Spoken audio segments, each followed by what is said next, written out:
नमस्कार, मी Rajratna Jondhale. Top news मराठीमध्ये आपलं स्वागत. सातारा जिल्ह्यातील उत्तर कोरेगाव तालुक्यातील काही गावं ही मोठ्या प्रमाणात दुष्काळाच्या झळा सोसत असून त्यांना पाणी टंचाईचा सामना करावा लागतोय.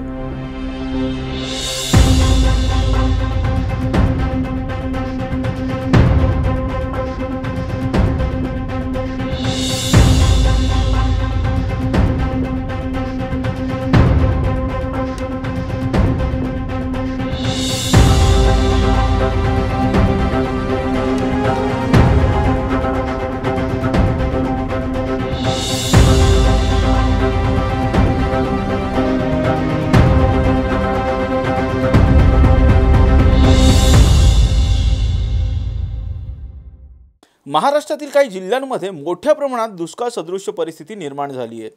सातारा जिल्ह्यातील उत्तर कोरेगाव तालुक्यातील मोठी बाजारपेठ म्हणून ओळख असणाऱ्या पिंपोडे बुद्रुक येथील नागरिकांना मोठ्या प्रमाणात दुष्काळाशी दोन हात करावे लागत असून घरोघरी खासगी टँकरद्वारे पाणी पुरवठा केला जातोय. आवड पडलेला आहे. त्याच्यात बरोबर या उत्तर कोरेगावातील 35 गावामध्ये हे पिंपोडा बुद्रुक हे गाव हे मोठं बाजारपेठेचं गाव आहे आणि या बाजारपेठेच्या गावावरच्या 30-35 गावांचं राजकारणाचे समीकरण या ठिकाणी या गावावरच अवलंबून असतात. परंतु पाण्याच्या भीषण समस्येमुळं या ठिकाणी जवळजवळ 2-2.5 महिन्यापासून टँकरनं पाणी पुरवठा केला जात आहे. परंतु शासनाच्या 2011 हा लोकसंख्येचा जो निकष झालेला आहे त्याच्यानंतर लोकसंख्येची जनगणना झाली नसल्यामुळं या ठिकाणी शासनानं ज्या 2011च्या लोकसंख्येप्रमाणे साधारण 1.2 लाख लिटर पाणी टँकरने या गावाला पुरवलं जात आहे. परंतु सध्याची वास्तव लोकसंख्या ही साधारण 12,500 हजार लोकसंख्या आहे आणि सध्या या 12,500 लोकसंख्येला 4-4.25 लिटर रोजचं पाण्याची गरज आहे. परंतु निकष असल्यामुळे ते शासन आम्हाला ते पाणी काय तेवढं देत नाही. म्हणून आम्ही ग्रामपंचायतीच्या माध्यमातून किंवा लोकवर्गणीतून किंवा सरपंच मॅडमच्या त्यांचा जो हे आलेला आहे, पगार आलेला आहे, त्याच्यातून त्यांनी ते टँकर द्यायची सुरुवात केलेली आहे. आणि गावातील काही प्रतिष्ठित लोक आहेत, व्यापारी लोक आहेत, सहयोगी मित्र मंडळाचे काही लोक आहेत, अशा पद्धतीनं आम्ही साधारण रोज 1 लाख लिटर अतिरिक्त पाणी आमच्या स्वखर्चातून या गावाला पुरवण्याचा प्रयत्न करत आहोत. परंतु दुष्काळाची आणि उन्हाची तीव्रता जास्त असल्यामुळं पाण्याचा वापरही त्या पद्धतीने जास्त होत आहे आणि एवढे लोकसंख्येचं गाव असल्यामुळं पाणी लोकांपर्यंत तेवढं पुरवणं आम्हाला जिकरीचं जात आहे. तरी आम्ही शिधाबीनं तो प्रयत्न करत आहोत. लोकवर्गातून असेल किंवा शासनाचे कॅन्टर असतील ते जास्तीत जास्त लोकांपर्यंत पाणी रोज कसं पुरवता येईल त्या पद्धतीने आम्ही प्रयत्न करत आहोत. परंतु शासनानं हा लोकसंख्येचा निकष बाजूला ठेवून आता जी वास्तव लोकसंख्या आहे त्या पद्धतीनं पाणी साधारण 4-4.25 लाख लिटर आम्हाला गावाला द्यावं अशी मी शासनाला तुमच्या माध्यमातून विनंती करतो. धन्यवाद. गुलाब तिकडे चांगले म्हणते हे तुम्ही समजून घ्यायला पाहिजे. ही गावाची सोय करायला पाहिजे, मदत करायला पाहिजे.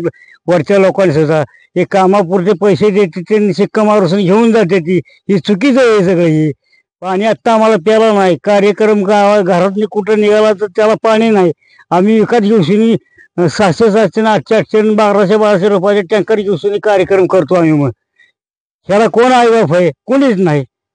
कुठल्याच नेत्याकडे जावं तर ते नेता ना बघू येईल तुम्हाला पाणी, येईल तुम्हाला पाणी. आता कुठलं पाणी येणार आहे आम्हाला? वरनं नाही तर खाली काय करील? खाली काय येणार आहे? आता पिकं सगळे लोकांचे वाळूशीने गेली. आमचं तर गेलं पण सगळ्या जनतेचं वाळून गेलं आणि वड्याला पाणी कुठं, वगळाला पाणी नाही. पाऊस तर नाहीच.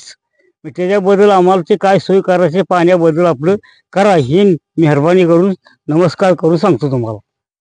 वेगाने पडलाय. पाणी गेल्या वर्षी बरं होतं पण यंदा असला दुष्काळ कधीच नव्हता बघाय. कळतं असं नाही दुष्काळात आम्ही सगळे पाणी गेले पोटाला कुठला ही घेणार बाबा. चारा डिपो करा. चारा डिपोसाठी आम्ही ही केलं, कागदपत्र गोळा केलं. आज होईल उद्या होईल म्हणजे चारा डिपो गेला तरी कुठं गुरं इकावी का काय करावी? बरं गुराला गिरायक नाही, इकायची कशी? पाणी नाही तर गुरं ठेवायची कशी?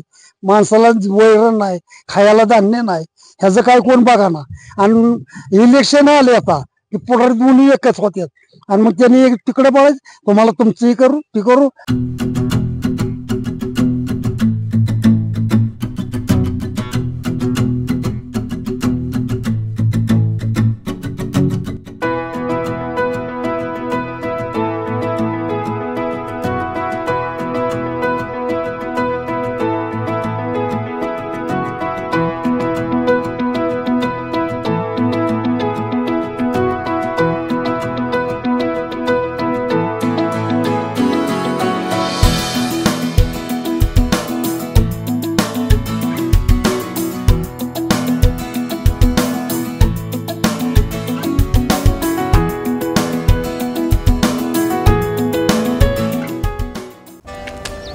Come on guys, hurry up.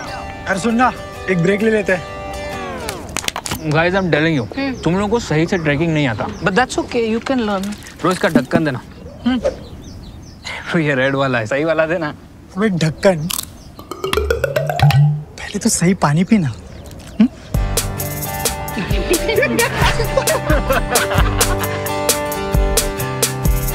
Manikchand Oxyrich, proudly Indian.